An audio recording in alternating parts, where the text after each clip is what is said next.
오늘은 여러분들에게 아파트 분양 물량을 소개시켜 드리도록 하겠습니다. 오늘 소개시켜 드릴 분양 물량 같은 경우에는 한강변 인근에 입지를 하고 있기 때문에 한강의 쾌적성을 누릴 수 있는 그런 아파트로 보여지고요. 또한 지하철의 접근성도 우수하기 때문에 지하철을 활용한 편의성을 이용할 수 있을 것으로 보여집니다. 그러면 한강 인근에 있으면서 지하철 접근성이 우수하고 추첨제까지 있는 아파트 분양 물량 소개를 지금부터 시작하도록 하겠습니다. 임성배 TV 보동과 덴데크 오늘은 한강을 품은 덕소 강변 스타일스라는 주제로 제가 영상을 제작해 보도록 하겠습니다. 이제 많은 매체에서 한강 조망이 가능하다라고 이제 이야기를 좀 하고 있는데 그런 부분들이 실제로 가능할 것인지에 대한 부분도 제 생각을 한번 말씀드려 보고 이 덕소 강변 스타일스 같은 경우에는 입지적인 측면으로 봤을 때 장점과 단점이 이제 공존을 하고 있습니다. 그래서 아마 많은 분들이 이 물량에 청약 신청을 할지 아니면은 관심조차 두고 있지 않은 분들도 아마 더러 있을 것 같아요. 그 이유는 이제 남양주 같은 경우에는 3기 신도시가 예정되어 있죠. 그렇기 때문에 남양주에 거주하고 계신 분들 중에는 이제 3기 신도시에 더 주안점을 둬서 관심을 갖고 계신 분들이 더 많을 수도 있을 거라는 생각이 들기 때문에 어쩌면 이 덕소 강변 스타일스의 분양 물량을 신경을 좀 안 쓸 수도 있다는 생각이 드는데 오늘 제가 덕소 강변 스타일스에 대한 정보를 제공해 드리면서 제가 가지고 있는 생각들도 좀 공유해 보도록 하겠습니다. 우선 사업 개요를 보게 된다면 남양주에 이제 위치를 하고 있습니다. 그래서 이 아파트 같은 경우에 최대 단점적인 부분은 뭐냐면 세대수예요, 세대수. 세대수가 500세대가 채 되지가 않습니다. 이제 신축 아파트의 수요, 그리고 신축 아파트를 많은 사람들이 선호를 하죠. 지금 같은 경우에. 그 이유는 뭐냐면 일단은 신축 아파트의 평면이 좋기도 하지만 이제 커뮤니티의 강점이 있다는 거예요. 이제 어느 정도 일정 규모의 적정 규모 세대의 그 아파트 같은 경우에는 커뮤니티 지상의 공원화라든가 또는 실내의 그런 운동센터, 커뮤니티 센터의 강점을 가지고 있기 때문에 신축 아파트의 수요가 지금 날로 초과 수요를 발생하고 있는 상황인데 제가 봤을 때 아파트의 세대수가 좀 나쁩니다. 그래서 저 같은 경우에는 이제 제가 이제 지금은 이제 1순위 자격이 안 되지만 1순위 자격이 됐을 때 주택이 없고 뭐 1주택일 때 그럴 때는 제가 이제 관심을 갖고 봤던 것들은 이제 500세대가 넘는 아파트들만 봤어요. 그러니까 500세대가 넘지 않는 아파트들은 1순위 청약할 수 있는 그런 제 포트폴리오에서 배제를 시켰거든요. 그리고 1000세대 이상의 아파트들을 좀 관심 있게 봤었는데 그런 측면에서 이제 제가 봤을 때는 세대가 너무 작습니다. 그리고 일반 공급 같은 경우에는 274세대이기 때문에 그래도 아마 경쟁은 좀 치열할 것 같아요. 가격적인 측면에서 이제 좀 메리트가 있다고 보여집니다. 추후에 그런 부분들은 좀 말씀을 드려볼게요. 건축 규모 같은 경우에는 이제 지상 최대 19층까지 올라가고요. 그리고 7개 동으로 구성이 됩니다. 주택형 같은 경우에는 이제 소형 평형부터 중소형 평형으로 이루어지는데 이제 47제곱미터의 투룸의 형태의 주택도 있습니다. 그리고 84제곱미터의 까지 중소형의 규모로 이루어지고 입주 시기는 이제 2023년 12월에 분양 예정입니다. 입지 분석을 한번 해보도록 하겠습니다. 우선 이 남양주 같은 경우 덕소 강변 스타일스 같은 경우에는 이 도심역이라고 하는 역 인근에 이제 입지를 하고 있어요. 이런 부분은 이제 장점적인 부분이라고 보여지고 또한 제가 봤을 때 장점적인 부분은 이제 한강을 끼고 있지는 않지만 한강변에 인접하고 있다는 것이 최대 장점이라고 보여집니다. 제가 이제 제 채널에서 누누이 말씀드리는 것은 지하철의 접근성보다 제가 보는 관점에서는 이제 자연의 쾌적성 여부를 좀 중시한다고 했어요. 이거는 사람의 성향마다 틀리기 때문에 두 개를 다 이제 아우르면 좋겠지만은 저 같은 경우에 둘 중에 하나만 선택하라면 그래도 자연의 환경을 좀 중시하는 경향이 있습니다. 그런데 이 덕소 강변 스타일스 같은 경우에는 역하고도 근접해 있고 그리고 한강도 인근에 있기 때문에 이러한 부분들은 입지적인 측면에서 장점적인 강점을 가지고 있다고 보여집니다. 또한 이 학교가 주변에 인근하고 있기 때문에 이런 부분도 장점이라고 보여져요. 여담으로 제가 이제 말씀을 드리면 제가 아는 지인이 이쪽에 덕소 라인에 한강변 라인에 이제 살고 계신 분이 계셨습니다. 한 7년? 5년? 5년에서 7년 정도 됐던 것 같아요. 있었어요.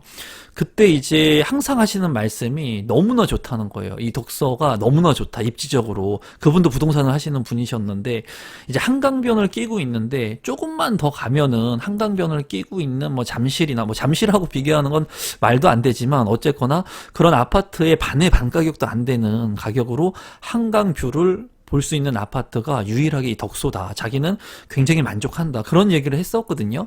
그래서 저도 이제 이쪽 라인들, 한강변의 이제 북쪽 라인들을 지나갈 때 최근에도 다녀왔습니다.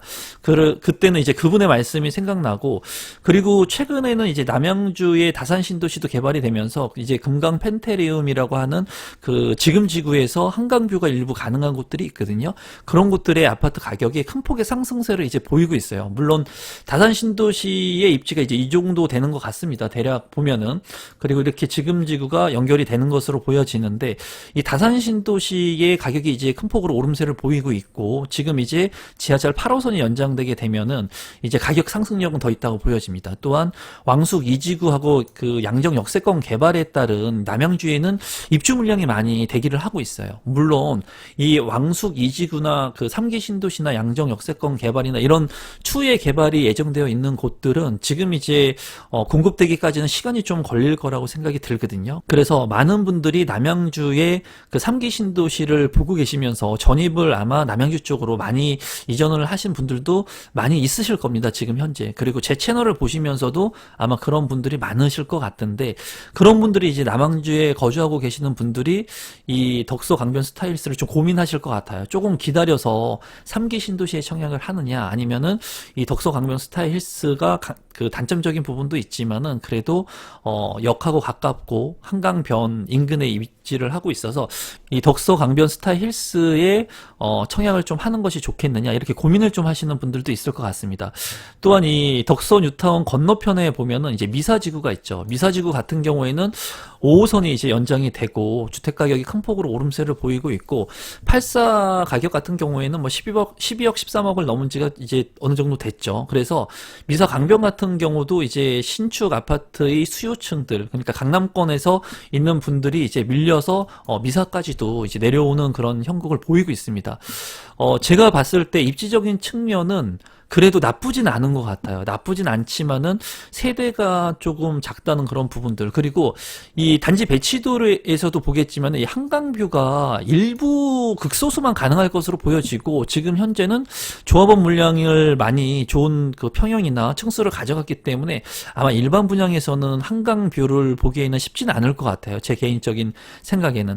어쨌거나 인근에 이런 한강을 접하고 있다는 것은 굉장히 큰 장점적인 부분이라고 생각이 듭니다.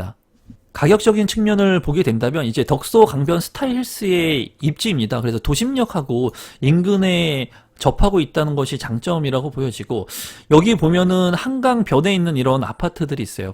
그런데 중요한 것은 이 아파트들의 입주 일자가 1997년, 그러니까 25년 차, 덕소 강변 같은 경우에, 그리고 두산위브 같은 경우에는 20년 차, 그리고 덕소 쌍용 같은 경우도 22년 차, 23년 차, 25년 차입니다. 여기서 볼 수 있는 것들은 이제 구축의 아파트들이 있기 때문에 신축의 아파트가 만약에 건립이 되게 된다면, 완공이 되게 된다면 희소 가치에 따른 그런 가치 상승이 이루어질 것으로는 보여져요. 다만 이 한강변에 있는 아파트들의 가치 부분이 그래도 희소 가치가 어느 정도 내재되어 있기 때문에 이 덕소 강변 스타일스 같은 경우에는 이 한강 뷰가 가능한 부분들은 많지 않을 거라는 것이 조금 아쉽습니다. 여기에 보면은 가격적인 측면은 이제 31평형 같은 경우에 5억 1천만 원, 6억 2천만 원, 뭐 5억 3천만 원, 4억 3천만 원, 5억 2천만 원 해가지고 이제 5억 선을 이제 상회하는 수준이라고 보시면 될 것 같아요. 20년 차가 넘는 아파트가 5억을 넘어가고 있습니다. 5억을. 그런데 이 덕소 강변 스타일스 같은 경우에는 신축 아파트인데도 불구하고 이 구축의 아파트와 유사한 그런 가격이 형성되었고 있다는 것을 본다면 이 덕소 강변 스타일스의 분양 가격 자체는 그렇게 높게 책정이 됐다고는 보여지진 않습니다. 다만 제가 앞서 말씀드린 것처럼 커뮤니티의 강점을 살릴 수 없다는 그런 부분들, 그리고 세대수가 너무 작다는 부분들은 조금 많이 아쉽습니다. 그래서 분양 가격이 이제 5구 타입 같은 경우에는 3억대에도 분양이 가능합니다. 3억 후반대, 그리고 74, 77 뭐 이렇게 있는 것으로 알고 있는데, 그런 아파트 같은 경우도 이제 4억대에 분양 가격이 책정이 됐고, 이제 5억대의 그 84의 전용 면적 같은 경우에 이제 책정이 됐는데, 제가 봤을 때 지금 이 부동산 시장의 그 분위기를 봤을 때, 그리고 역하고 한강변을 끼고 있는 아파트인 점을 봤을 때는 그래도 분양 가격이 아주 비싸게 책정되지는 않았다고 제 개인적으로는 생각이 듭니다. 단지 배치도를 한번 살펴보시면 여기에 이제 아쉬운 부분은 뭐냐면 이제 한강뷰가 가능한 라인들이 103동에 이제 3호 라인 정도가 될 것 같아요. 이렇게 한강뷰가 일부 가능할 건데 앞에 이제 아파트들이 있습니다. 그래서 뭐 뻥 뚫린 그런 뷰를 고층에서 이제 보기는 힘들 것 같고, 일부 조망이 가능한 곳도 있을 것 같기는 해요. 뭐 사이에 약간 보인다거나. 그래서 한강의 뷰를 기대하고 청약을 하기에는 좀 아쉬운 부분이 있는 아파트이고, 제가 봤을 때 이제 보면은 그 단지 배치도에 이 지상 주차장이 있는 부분들을 확인할 수가 있습니다. 우리 구독자분들께서 청약을 하게 되신다면은 이런 부분들 한번 체크를 해보실 필요가 있다고 보여져요. 그래서 요새 이제 지어지는 아파트의 최대 강점은 지상에 주차장이 없는 겁니다. 지상에 주차장이 없기 때문에 아이들이 맘 놓고 뛰어놀 수가 있고, 자전거나 킥보드 같은 것을 이제 활용할 수가 있고 하는 것들이 강점인데, 어떻게 보면은 여기 같은 경우에는 이제 지상에 주차장이 있는 것으로 보여져요. 그래서 이런 부분들이 좀 부지가 협소하고 부정형의 모양이기 때문에 단점적인 그런 단지 배치도나 이런 단지의 모양이 있는 것으로 보여집니다.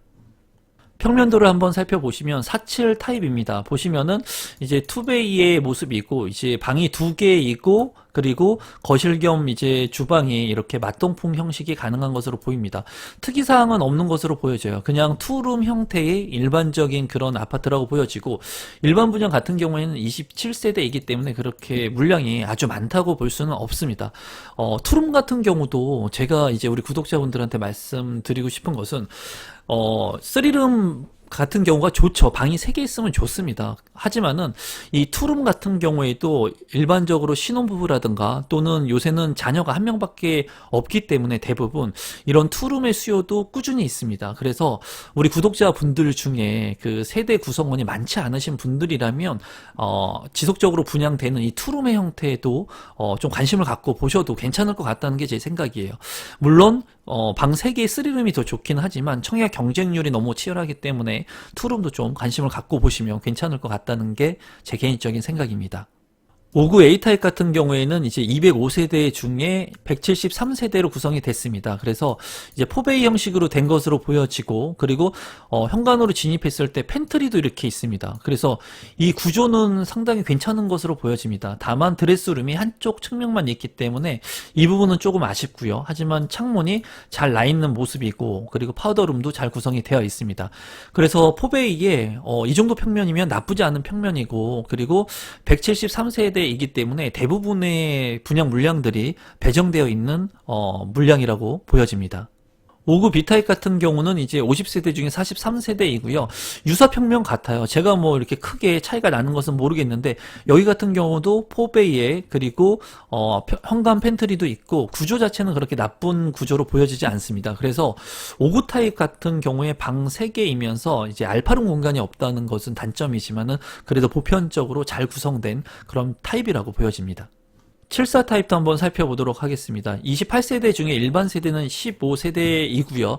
여기 같은 경우도 포베이 구성으로 되어 있고요. 제가 봤을 때 뭐 특이한 것은 없는 것 같습니다. 팬트리 공간이 크게 있는 것은 장점이고, 여기 같은 경우에 드레스룸 공간이 한쪽 면만 있죠. 이 디귿자형으로 있으면 이제 드레스룸이 크게 빠졌는데, 일부 이쪽 부분에도 공간이 있기 때문에 드레스룸이 그렇게 뭐 아주 크게 빠져 있진 않지만 그래도 보편적으로 통상적으로 잘 구성이 된 것 같습니다. 여기 같은 경우도 제가 봤을 때는 그냥 나쁘지 않은 평면이라고 보여집니다. 74 타입 같은 경우도 그냥 포베이 평면에 좋은 평면, 그렇게 나쁘지 않은 평면이라고 보시면 될 것 같습니다. 77 타입의 평면도도 한번 살펴보겠습니다. 18세대 중에 일반 분양 13세대이니까 세대수가 많지가 않습니다. 그리고 딱 봐도 구조가 그렇게 좋아 보이지는 않습니다. 안방 같은 경우도 드레스룸이 있지만 좀 작아 보이고요. 그리고 현관에 팬트리가 있다는 것은 좀 장점이네요. 그리고 제가 봤을 때 이 주방 공간이 그렇게 나쁘지는 않는 것으로 보여집니다. 77 타입 같은 경우에 좀 상대적으로 작게 뽑는 그런 건설사들도 있는데 여기 같은 경우에는 그렇게 나쁘게 빠진 것 같지는 않습니다. 이 공간이 좀 네모 반듯한 정사각형 공간이었으면 좋겠는데 주방 옆 공간을 활용하기가 조금 아쉬워 보인다는 게 단점적인 부분으로 보입니다. 84 타입 같은 경우에는 74세대 중에 일반 분양이 3세대밖에 안 됩니다. 정말 뭐 얼마 안 되네요. 그래서 보시면은 이제 포베이 구조가 그렇게 아주 좋지는 않은 것 같습니다. 현관으로 진입했을 때 현관 팬트리 그리고 주방 팬트리 드레스룸 같은 경우에도 크게 빠진 드레스룸은 아닙니다. 그리고 알파룸 공간이 없기 때문에 그런 부분도 단점이라고 보여져요. 다만 포베이의 평면이기 때문에 그리고 이 마통풍이 가능한 그런 구조이기 때문에 많은 분들이 그래도 84 타입의 물량을 선택한 것 같아요. 일반 분양은 3세대밖에 안 되기 때문에 경쟁은 굉장히 치열할 것으로 보여집니다. 신청 자격 및 선정 방법을 보도록 하겠습니다. 남양주에 1년 이상 계속 거주하고 계신 분들한테 우선 공급을 하기 때문에 남양주에 거주하고 계신 분들이 당첨 확률이 높다고 보실 수가 있겠고 일반적인 청약 1순위의 자격 요건은 같습니다. 그리고 중요한 것이 8호제곱미터 이하의 물량들로 구성이 됐는데 가점제가 75% 그리고 추첨제가 25%가 있습니다. 그래서 가점이 낮으신 구독자분들이라면 추첨제를 통해서 당첨이 될 수 있는 확률이 높은 그런 분양 물량이라고 보시면 되겠습니다. 분양 일정을 보시면 26일 특별공급, 27일 일반 1순위 남양주 1년 이상 거주자, 그리고 28일에 일반 1순위 청약이 있으니까 여러분들께서 참고하시면 좋을 것 같습니다. 분양 가격하고 마지막으로 제 생각을 좀 공유해 보도록 하겠습니다. 47 타입 같은 경우에는 27세대이고 3억이 넘지 않는 분양 가격이 책정이 되었습니다. 59 타입 같은 경우에는 이제 173세대 A 타입 같은 경우 그리고 59 B 타입 같은 경우에는 43세대인데 59 A 타입 같은 경우에는 4억 그리고 59 B 타입은 이제 3억 후반대의 가격이 책정이 되었고 74 타입 같은 경우에는 4억 6,700만원 그리고 77 타입 같은 경우에도 4억 8,900으로 5억대를 넘지 않는 가격으로 책정이 됐네요. 그리고 84 타입 같은 경우에는 5억 초반에 가격이 형성이 됐습니다. 이 84 타입으로 뭐 세대가 얼마 안 되지만 기준에서 말씀을 드린다면은 아까 그 주변의 분양 가격 84 타입을 기준으로 해서 가격을 말씀드린다면 아까도 이제 보셨다시피 구축의 아파트들 이제 20년이 넘은 아파트들이 5억 초반대의 가격을 형성하고 있었거든요. 그런 측면에서 본다면 이 가격은 그렇게 과다하게 책정된 가격은 아니라고 개인적인 생각이 듭니다. 다만 많은 분들이 좀 고민을 하실 것 같아요. 세대수가 작고 커뮤니티의 강점이 없기 때문에 아마 고민을 많이 하실 것 같고 그리고 남양주에 거주하고 계신 분들이 이제 왕숙 신도시라든가 3기 신도시 분양 물량들 그리고 추후에 분양되는 남양주의 물량들을 관심을 입지가 좋은 곳들이 있기 때문에 이곳에 청약을 넣을지 말지 고민을 많이 하실 것 같습니다. 이제 제가 우리 구독자분들한테 말씀드리고 싶은 것은 여기 같은 경우에는 역하고 한강의 그런 쾌적성 여부를 같이 가지고 있거든요. 입지적으로 봤을 때는 장점적인 부분이 있습니다. 단점적인 부분으로는 커뮤니티나 세대수가 작다는 단점은 있어 보이지만은 중요한 건 입지거든요. 입지적 가치가 중요하기 때문에 제가 봤을 때 너무나 3기 신도시나 이러한 먼 미래에 있을 내 집 마련의 그런 기다림보다는 지금 어쨌거나 세대가 얼마 안 됩니다. 이 세대가 얼마 안 되기 때문에 청약 신청을 한다고 해도 당첨이 된다는 그런 확률은 그렇게 높지 않을 것으로 보여지거든요. 그래서 제가 봤을 때는 그래도 한번 청약 신청을 해보는 게 어떻겠나 하는 생각이 듭니다. 저 같으면은 3기 신도시를 기다리기보다는 우선은 청약 신청을 한번 해볼 것 같습니다. 세대가 너무 작은 세대들이 많기 때문에 좀 그런 세대는 피할 것 같고요. 이제 59 A 타입 같은 경우라던가 아니면은 47 타입 같은 경우에도 관심 있게 볼 것 같습니다. 저 같으면은 47 타입도 물론 세대 구성원에 따라서 틀리긴 하겠지만 47 타입도 좀 눈여겨보실 필요가 있는 것 같아요. 가격 자체가 그리고 뭐 4억을 넘지 않는 가격대이기 때문에 47이나 59 타입을 원하시는 분들이라면 그래도 저렴하게 역을 이용할 수 있는 곳에 한강 인근의 아파트를 통해서 내 집 마련을 할 수 있을 것으로 보여집니다. 그럼 오늘도 마지막까지 제 영상을 시청해 주셔서 진심으로 감사드리고, 오늘 제 영상이 처음이신 분들은 조금이라도 도움이 되셨다면 구독 버튼, 좋아요 버튼, 알람 신청까지 해 주시면 제가 영상을 만드는데 아주 큰 힘이 되고 여러분들한테 도움을 드릴 수 있는 그런 영상들을 지속적으로 제공해 드리도록 하겠습니다. 그럼 오늘 영상은 이것으로 마무리 짓도록 하겠습니다. 고맙습니다, 여러분.